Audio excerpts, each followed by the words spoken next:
Hello everybody, it's Charlie again. I'm currently playing SIFU, and this is another replay review, and I'm gonna tell you guys about a few reasons as to why you should still be playing this game in 2024. Yeah, other than that, let's get into it. Hope you guys enjoy. Alright guys, we're back for another replay review, and obviously this is one of the greatest games ever made. SIFU, of course. As you can see, I'm running up a flight of stairs, just like your classic action movies, like The Raid and stuff like that. Like, it gets crazy. Obviously, it's on the more violent side, but in a more cartoonish fashion, I guess, overall. It's almost like a cel-shaded kind of look. Very interesting artwork. Graphics are really nice, but they can still appeal to a general audience, which is pretty interesting. But the game is violent, don't get me wrong, okay? There is animated violence in here, as you can see, throwing bottles at people, using weapons, all kind of street combat. Obviously, this guy is an expert at an art called Pak Mei. It's a style of southern style of Kung Fu, and it's like related to Wing Chun, or comes from the same sort of branch, or same family of styles where they branched out, and then there's Crane style and other things. It's a long story. The point is, it's one of those, even though classical styles, it's considered very applicable to street combat. Overall though, the game displays it in an awesome way. There is a variety of things you can do, a variety of finishers. At the beginning though, it won't look like my gameplay. You know, my gameplay looks like I'm actually whooping ass, I'm not dying much. This is not how it looked at the beginning. I do have a playlist on this where you guys can make fun of me thoroughly. The first two playthroughs I did were terrible. Okay? I died a lot. And this game has a unique mechanic where if you die, you get older each time. But it also matters if you die several times, it kind of counts to you doubling up how old you get. So it's not just getting older year by year. That would be pretty easy to beat. But no, they double it up, triple it up, whatever it is, and it's insane. Okay, before you know it, you're dead. And the club is one of those levels, the second level of the game, where a lot of people get stuck on. Don't get me wrong though, you're gonna have a problem with the first level. Okay, let's start off there. Luckily for beginners, there is more beginner-friendly updates, but at around the time that I bought it, that wasn't a thing yet. Or it might have just started, but I'm sorry, but I just don't want to play on easy. No matter what. I don't know why. I refuse to. I needed to figure this out. And it took me longer than most people because I had so many other games to play. I didn't really play it focused. And then I decided to come back to it, focus on it for maybe a few days. Started realizing that it has a lot to do with timing. I'm going to give you that hint, guys. L1 and triangle. That's the key. That's what you press most of the time, with good timing though. Keep practicing that. Obviously there's more to it than that. There's sweeps, there is slow motion attacks that he does, like focus attacks they call it in the game, among other things. Okay, you gotta learn how to dodge as well for certain enemies, but overall the mechanic for parrying is very important, and countering. The point of the game though is fighting. Okay, there's a lot of fighting, and there's also a spiritual aspect to it. There's a story underlined here, so the story's good too. The gameplay obviously is the focus, and it's amazing, but the story's good. Okay, there's also several endings, or I should say multiple endings, but depending on other things that you have to find, there's secrets in the game that you have to unlock. So there is a lot to this game, more than meets the eye, you know. Obviously I bought this game originally for the PS4. I got the PS5 version, I think, for free, honestly, or I think it came together. I don't really remember. The point is that even if you play it on PS4, it's an amazing experience. I have it on my PS4 also in the living room, and it works. So I would recommend it in general. But it's not an easy game. Be prepared for that, especially if you play a normal or hard. There's no getting away from it. The upgrades have nothing to do with how good you play. It's not like most difficult games, okay, like roguelites. It's a little bit different, and it has its own thing when it comes to fighting, you know, in combat, but it works really well. Once you get it down, just give it some time. As you can see here, this is some of the arenas This was added later as a bonus after you beat the game, but don't do these until you beat the game, guys. These are just challenges. They're very short, and they have to do with time challenges and different stipulation like moderators and stuff like that, like unbreakable stuff, or maybe you can't pick up weapons. Variety of things. The point is, the game gives you a lot, especially after the DLC. Before I gave it a 9, but after the DLC, since I'm already like halfway through the review, I gotta give you guys my ultimate score. This is a 10 out of 10, especially for the type of game it is. I know a lot of people hate it because it's not that long, but it doesn't matter for this kind of game, because trust me, one level it's gonna last you a while. There's no doubt. And if it doesn't, you're lying. You're either lying or you're making shit up, because even Dark Souls players tried this and they were like, holy shit, this is not a joke.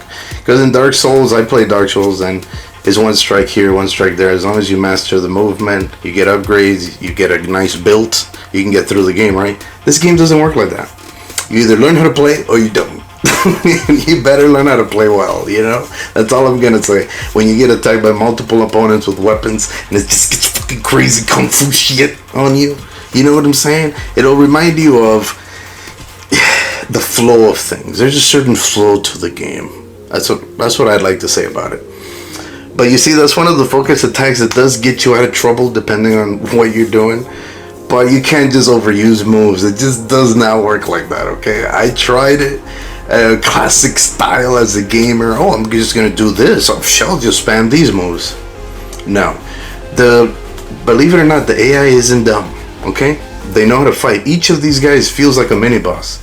Especially when you just started playing the game. Now, I could breeze through it, but even now the bosses are difficult. But now I beat the bosses a lot quicker. The point is that it takes time. Practice it, get into it. You'll get it once it feels good. It feels good, trust me. But these big guys are a problem. First time you fight them, you're so frustrated by them. I recommend use a lot of dodging, guys. And specifically move out of the way of whatever attack he's using, because it does matter in the hitbox, hit detection type thing. Here is obviously another costume. There's several costumes in the game, which I'll show in another clip.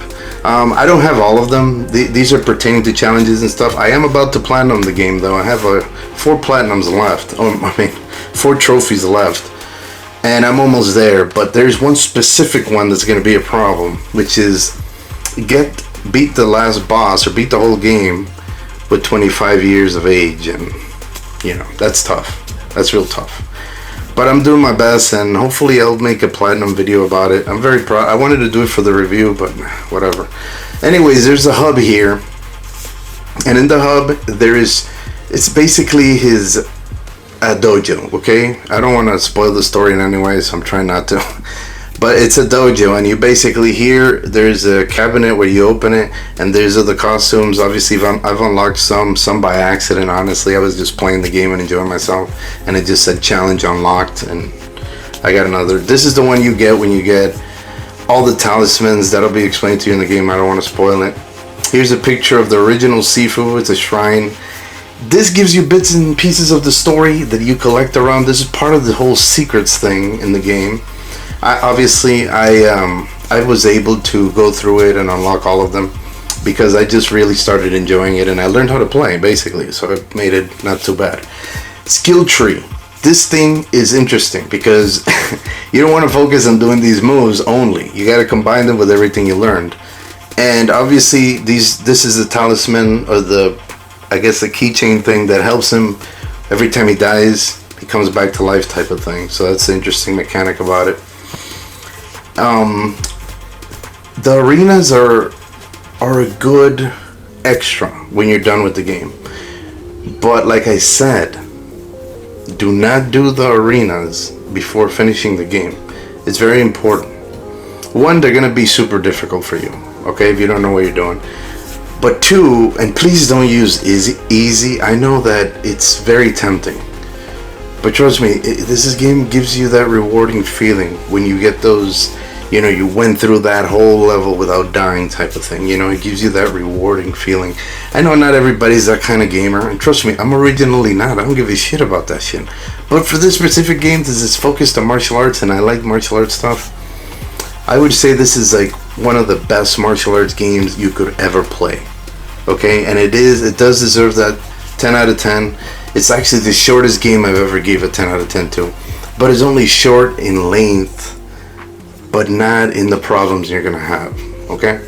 I recommend using weapons and whatever you can. This game encompasses everything that has to do with street fighting in general and martial arts.